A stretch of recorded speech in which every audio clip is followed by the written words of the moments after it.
Well, as I transition to a next chapter of my life, one of the things that I'm focusing in on is what can I do to help some of these insurtechs? What can I do to help young people? I love mentoring young people in the business. This is the Insurance Technology Podcast, where we bring interesting people from across the insurance ecosystem to discuss and debate technology's impact on the industry.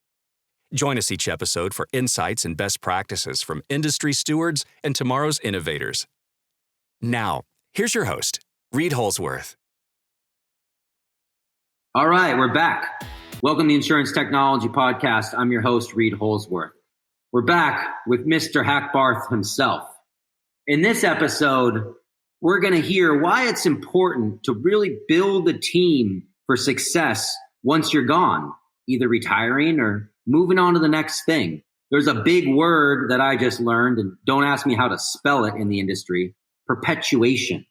So Google that word. That's what he's talking about there.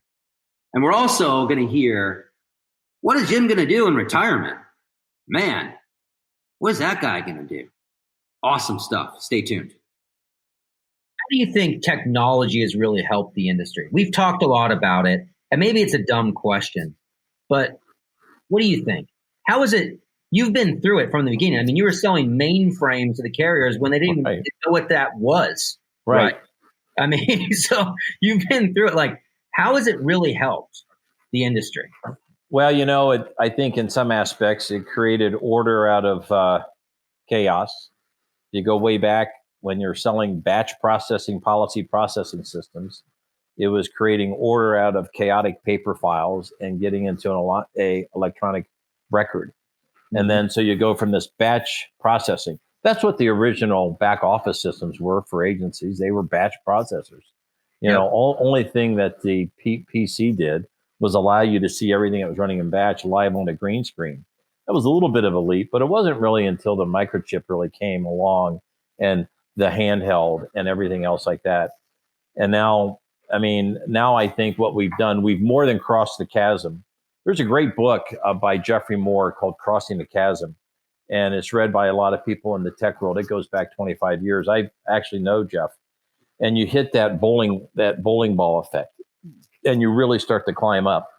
And I think right now where we are as an industry, we are there. We are scaling like crazy. And you look at data and what's happening with data, and I do a lot of reading now, and reflecting back, people talk about Henry Ford and the Model T. He did do the Model T, but the most important thing that he did, he invented the assembly line. Yes, Henry Ford invented the assembly line. Incredible. Inexpensive. People don't realize that. It's not like he invented the vehicle. There was tons of vehicles then. And same manufacturing is today. But you're right. He invented the assembly line and efficiency, so therefore he could drive the price point down. And then there's a vehicle for the common person, right? Exactly. And what that also created a need at the manufacturing floor to have just-in-time inventory. Yeah. So you take that just-in-time inventory and you look ahead relative to the insurance industry. Now we're talking about just-in-time information. We're not talking about information that's 4 or 5 years old that actuaries are studying to set rate and to identify new markets. We're talking about just-in-time information that's readily available, not just from internally within the carriers and the brokers, but from third-party sources.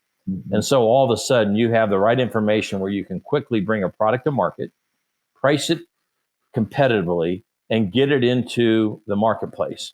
And then so now you move from the world of the single portals to these platforms. Yep. And then you've got these platforms. And this is not an advertisement for Bold Penguin, but that's what that is. Yep. But in order to have a platform, you've got to have a credible pipe.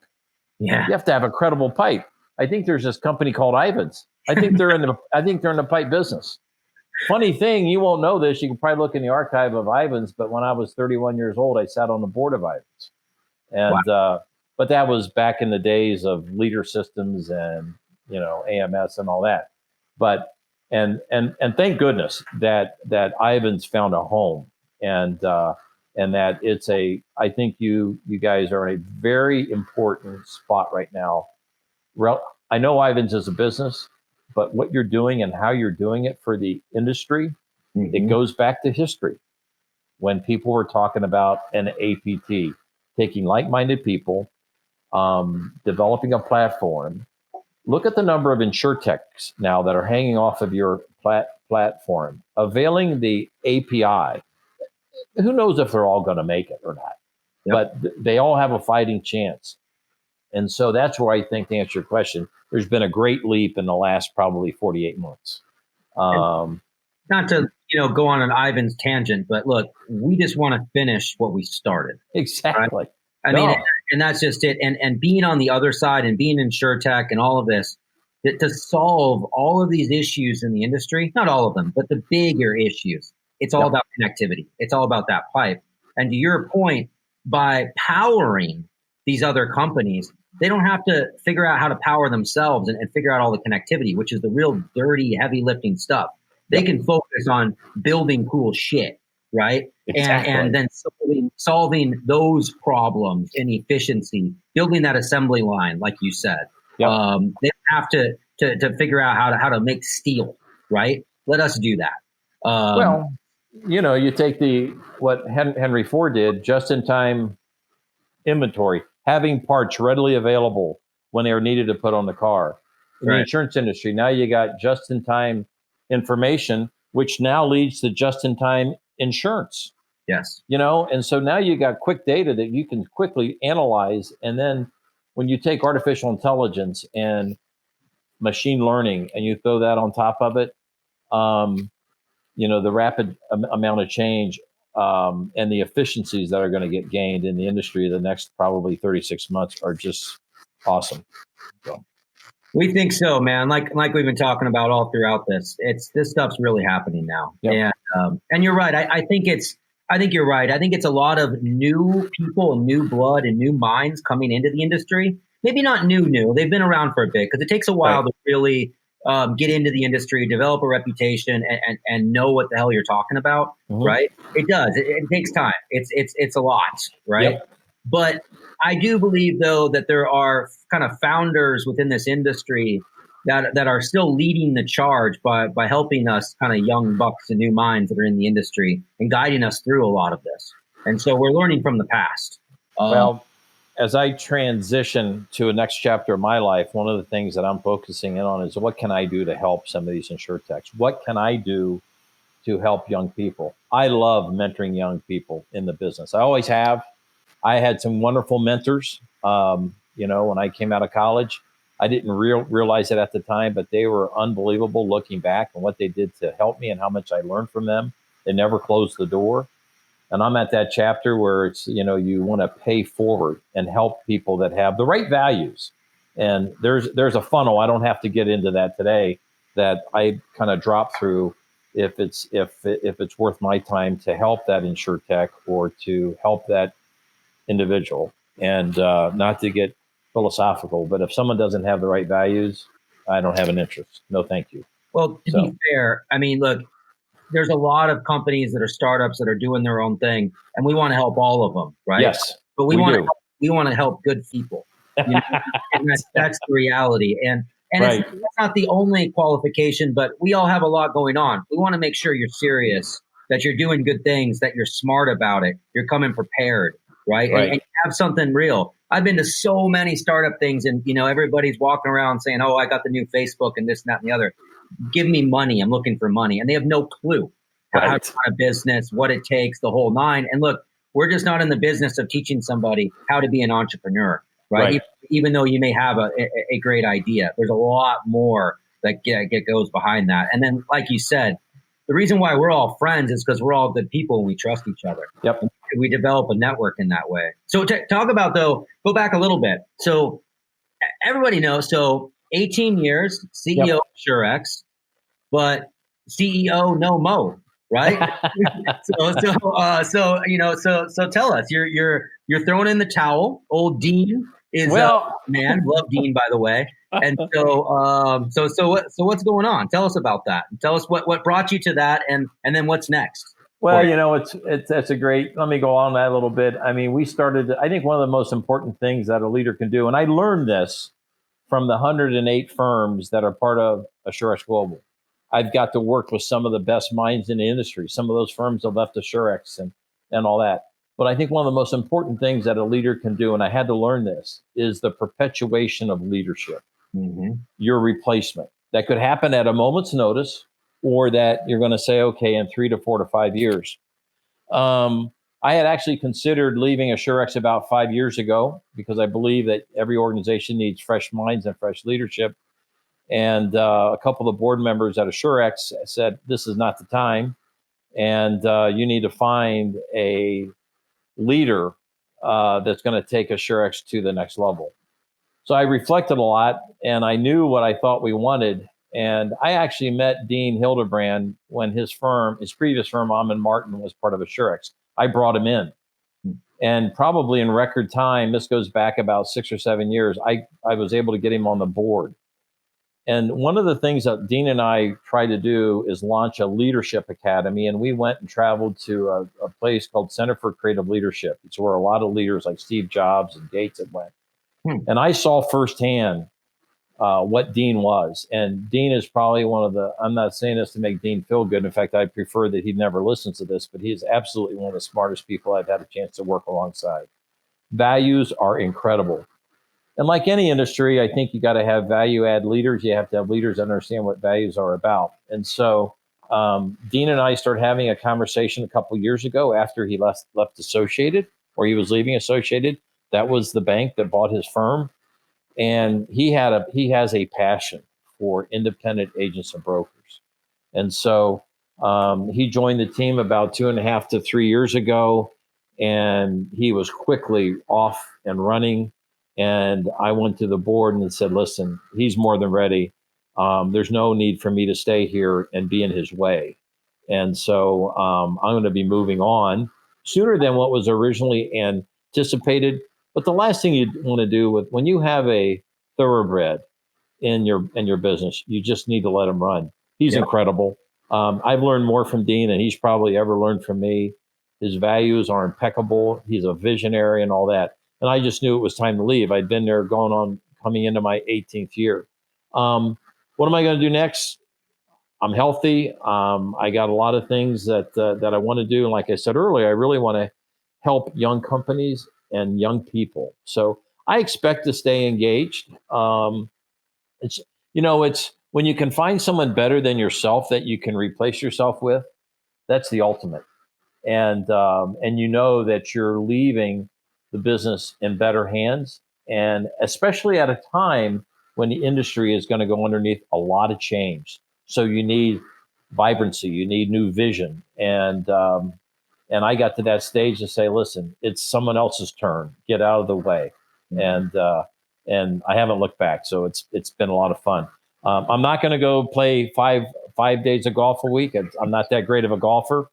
I've got an 18 handicap, and I learned if I got any better, I'll lose money. If you're an 18 handicap, you can win money. And so, and I plan to get engaged with a lot of small startup companies and help them, especially in the Insurtech space and young people. I just helped a young man get inside and get a position with a company called Branch, which is here in Columbus. So a lot of Insurtech in Columbus, but so that's what I plan to be doing and all that stuff. What does Branch do? I don't know though. Branch is a startup that selected Columbus. They had venture money right from day one, and what they're trying to do is replace a lot of the back office functions within the insurance companies at the branch office level. So when you break down the paradigm of what happens at an insurance company, you got the branch infrastructure, very expensive. And so what they've done is come out with a technology platform, and that they're replacing a lot of those functions as best as I can understand it. But you have companies in Columbus like Root and Bull Penguin and Beam Dental.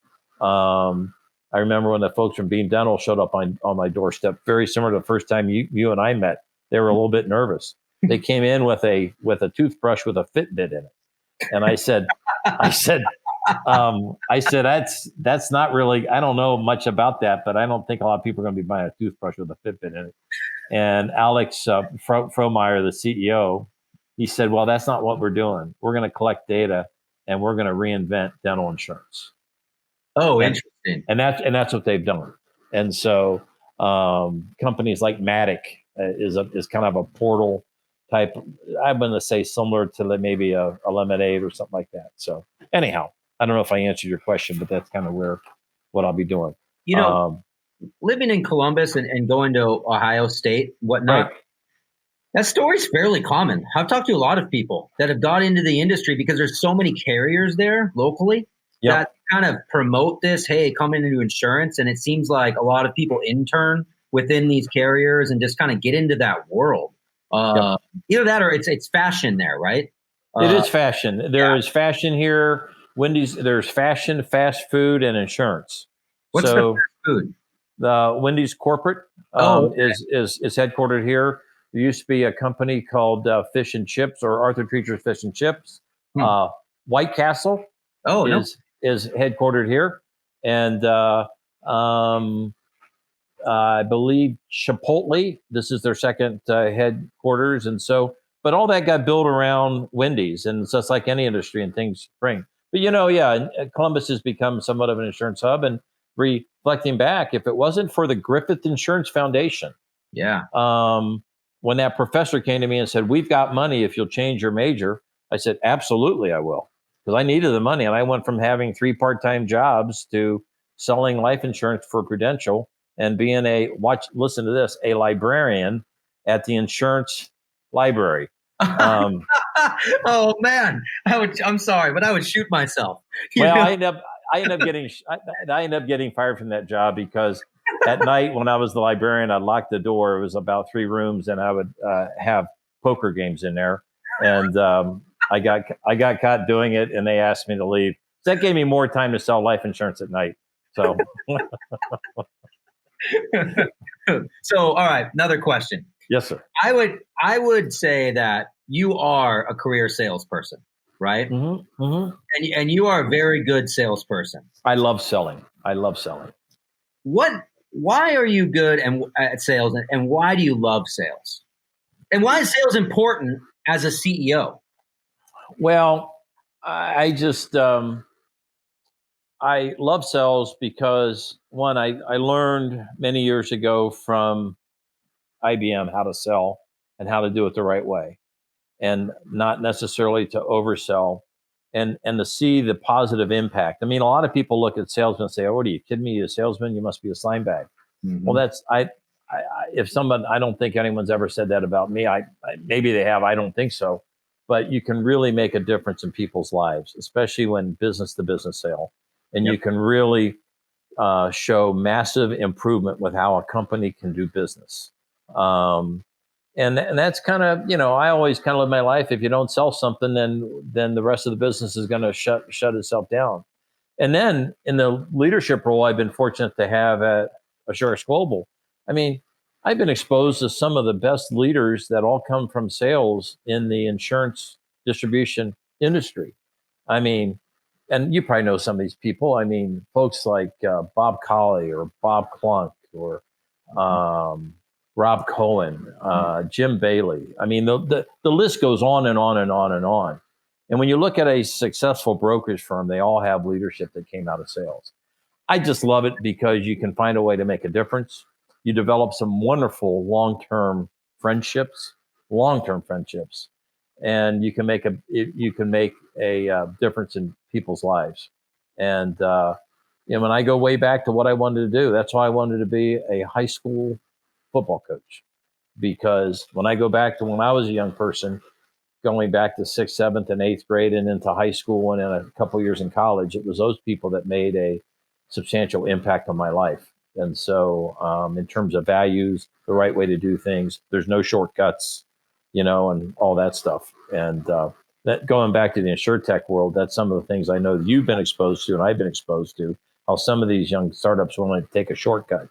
You can't do it. You can't do it. You got to serve the customers, deliver what you promise, adjust to make it better, get funding, use that funding, other people's money diligently, and then keep climbing up the ladder. And I got to see that with you. I got to see that with Bold Penguin. I've got to see that with several other companies. So been very fortunate. I think a lot of it is just you have to honor your word, right? Yes. And being honest with people. Yep. And I mean, you're not really selling them if you're helping them, right? You're right. You're right. And yeah, I think that a key to it is just being able to build relationships. Yep. But you can only build relationships with real people if you're a real person yourself. You can't fake that stuff. Right. You know? I mean, some can and some are good at it, but only for a period of time, you know? And especially in our industry, it's a small world, you know? It very much is. And so, yeah, I think a lot of it is. And I love sales too. You know, I actually even love the thrill of the kill.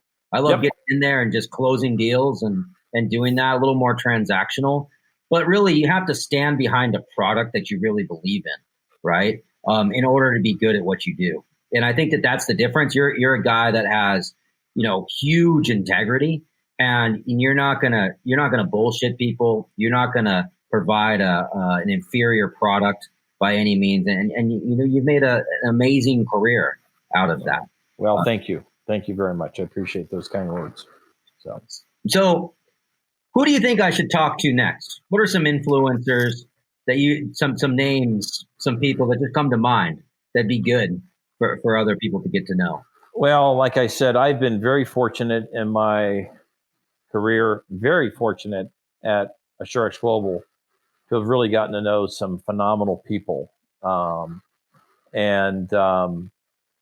You know, some of the names. I'll kind of have three buckets in my mind with that question. I look at carriers, talk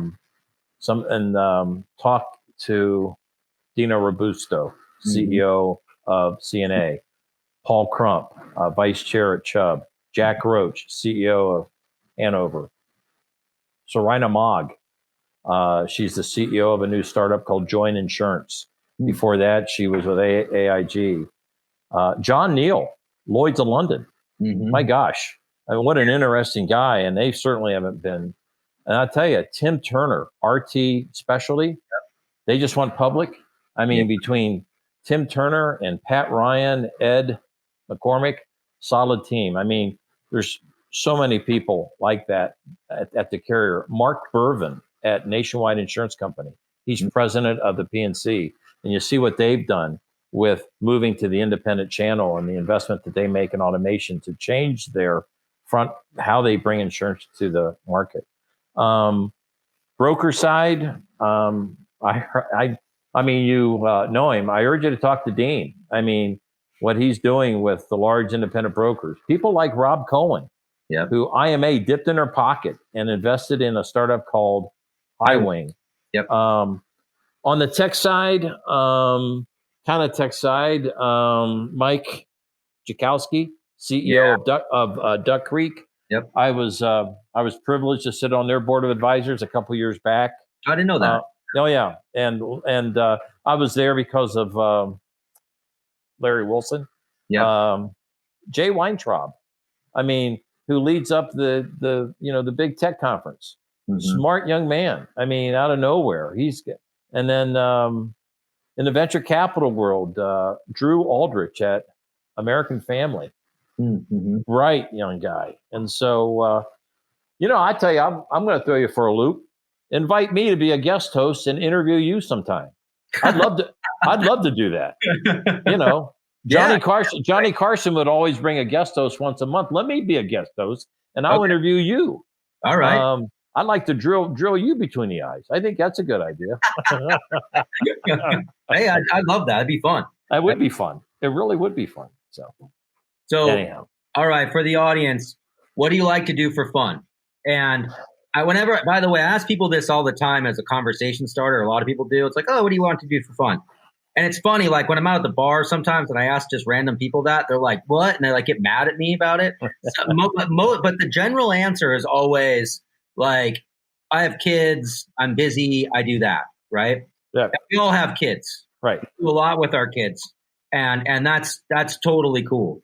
But outside of that, right, what does Jim do himself for fun? On the weekends, we go about 2 hours north up to the western shore of Lake Erie. I've got a boat up there that has about 800 horsepower. It's a family boat, but so I've been spending more time on that with my family. I mean, we've got 4 adult kids from 28 to 38. Awesome. Yeah.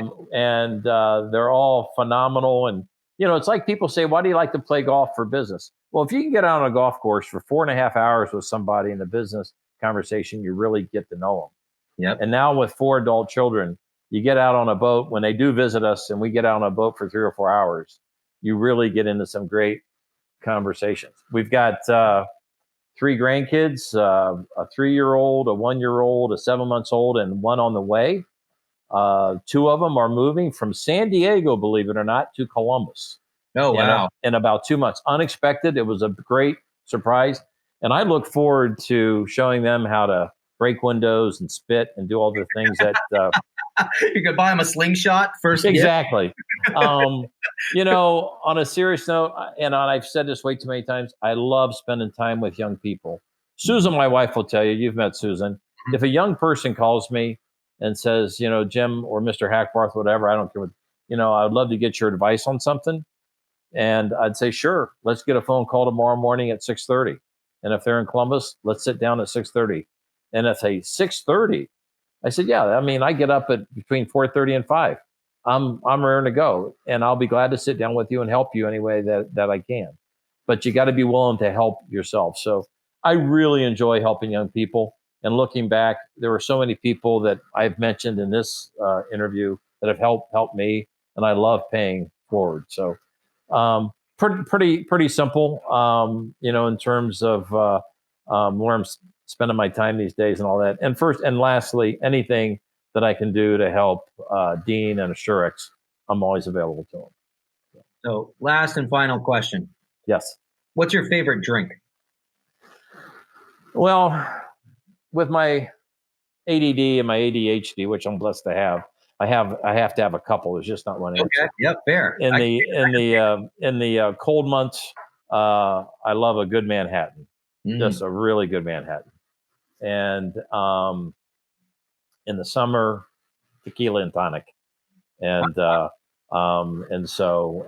every once in a while I'll sip on a good red wine. But that's my favorite drink. I actually looked at recently buying a little tavern up on Lake Erie, and then I looked at the numbers and I said, why in the hell would I want to buy a bar? I think I'm better sitting here. The only reason I was going to buy it is called Jamestown Tavern. It's got the right name, but and I talked to the owner. He showed me the numbers, and I said, "Oh boy, well, I'd rather just be a good client." So just put a bar in your house, exactly. Buy the drinks, right? Exactly. It's the same. You'll come out ahead for sure. Exactly. Well, that was awesome, Jim. I appreciate you for coming on the show. You've been a great mentor, friend, all the above with me. And I've really enjoyed our relationship over the years, and just awesome. I said it on another podcast. I forget which one. I said, anybody that doesn't like you, I don't like that person. I can give you a list of 3, starting with a nun that I had in 6th grade. She never liked me anyhow. And the list goes on. Wow, that was awesome. Jim Hackbarth, what a guy. I totally agree, as I said in the interview, that being a good salesperson is critical as a CEO. But really, in owning a business, you don't necessarily have to be the CEO. As a founder, you have to know how to sell. You're selling so much in so many ways all the time. So it was really, really great. It was also really good to hear that Jim is kind of bringing back, if you recall, he wanted to be a football coach originally, but now he's bringing that back. In his retirement, he's coaching young bucks in the startup world. And I thought it was really cool how he said, oh, you want to meet with me 6 a.m., right? It's a really, really great tactic because we're all busy. We have a lot going on. And if you're not serious, if you don't want to sit down with this dude at 6 a.m., man, you're not serious about what you're doing. I thought that was really, really awesome. So, hey, if you see Hackbarth out there, it's warm out, buy the guy a tequila and tonic. If it's cold out, get him a Manhattan. But honestly, I know this dude. If you're out there, just buy him anything. Have a good time. Shake his hand. You'll really enjoy it. Thank you, Jim, for being on. Now stay tuned. We got more cool people, interesting people coming up in future episodes.